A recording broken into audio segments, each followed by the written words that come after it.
But yeah, like I said, it's not the only game I saw there. Another game that I saw that fans of League of Legends or Heroes of New Earth were probably going to like a lot is a game called Red Frontier. Essentially, in Red Frontier, it's a 6 versus 6 playing field, and you have areas of a map that you need to take over and claim for your side. There's about 4 or 5 different archetypes that you can choose from, each with their own, specialties. Like some are like more like heavy units, and then some are more tactical, some are more defensive. So you pick that, and then you also get to pick a form of technology. There's 3 different forms of technology, and depending on which one you pick, you get different sets of AI characters that you're able to summon. So you get like a Pokemon aspect going that you don't necessarily see in League of Legends, right? Which is kind of cool, actually. It's a fairly creative tweak to the genre. Now, in order to keep it from getting like too out of hand, every character is limited to 2 different creatures. Like, so you can call like a little swarm of bees that might shoot lasers, and then maybe like one giant like tank cannon or something like that. Laser shooting bees? I did. That's crazy. Yeah, there's like this one of the technology factions you can pick is like this very arachnid influenced like robots. Not so much spiders, but yeah, things that look like bugs essentially. Okay. But like cyber bugs. So it's the future. No. And essentially you're just this person on an outpost trying to make a living by being a merc and taking over these areas for different people. Mm-hmm. Yeah, and we actually have a clip. So we have an interview on the trailer. Yeah, let's show the interview, and then maybe we'll roll the trailer afterwards. How does that sound to you guys? How do you guys feel about that in the chat? Because they like sharks that shoot bees with lasers. I like sharks that shoot bees with lasers too. Here's the interview. Check this out. Hey, what's going on, guys? I'm still at the Paradox Interactive event, and I'm here with Rasmus. How you doing today? Hi, I'm fine. And you are working on a game called The Red Frontier. Yeah, that's true. All right. So what exactly is The Red Frontier? It's a real-time strategy game that we want to make as accessible as possible, that it's very easy to join games and you can leave them whenever you want. Nice. So you guys are kind of going away from like the Command and Conquer style RTS where you have to build up your base and then build your army and then go into the battle. You're getting rid of all of those bases, right? Yeah, definitely. There's no base building. We just focus on the actual combat and which units you have available. You decide on forehand when you build your contracts of which units you'll be able to deploy into combat and stuff like that. So we only want the combat and we want to just play until someone wins, and we don't want to have the end game scenario where one player like loses his base for 20 minutes and stuff like that. So it's just action, like the structure from an FPS, but it's real-time strategy gameplay instead. Nice. So you it's almost like you were going online to play like Call of Duty or Battlefield 3, but instead of that, it's like all overhead, point and click, and destroy. Yeah, precisely. Awesome. So what's the story behind the game? Like, what's going on? Why are we killing each other?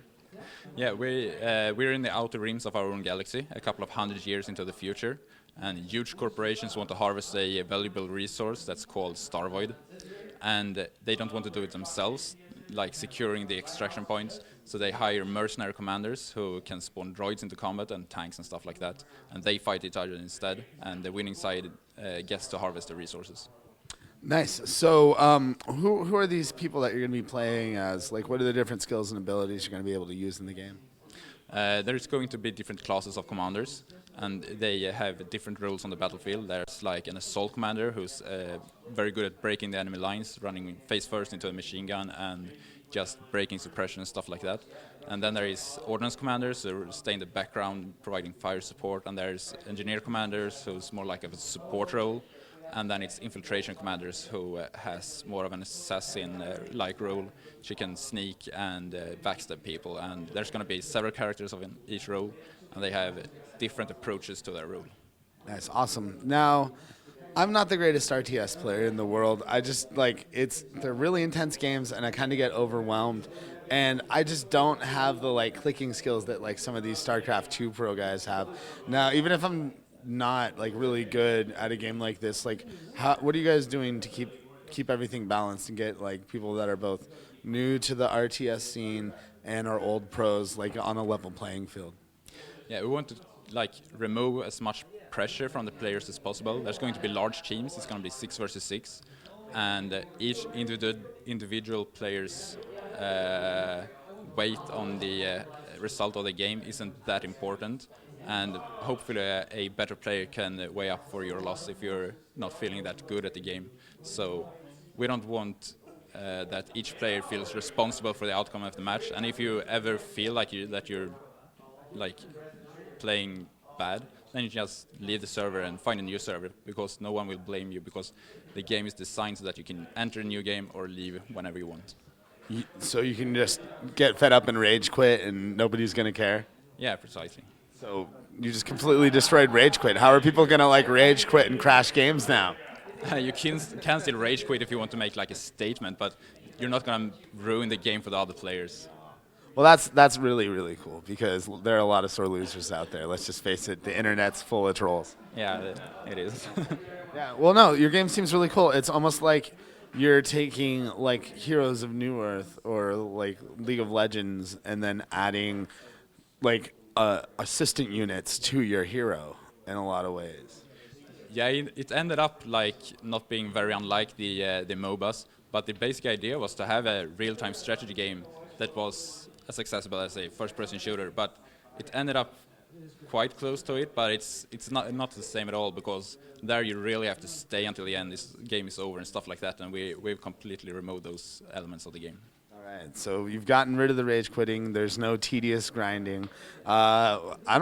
What else do we have to say to convince you to check this game out? I don't think we have to say anything else. No, hopefully not. So when's this going to be coming out? Third quarter this year. All right, cool. And is it just PC and Mac, or are we going to see this on consoles? No, it's PC and Mac. Killer. Well, thank you so much for talking with us today. Yeah, thank you very much. All right, so there you go. That's the Red Frontier.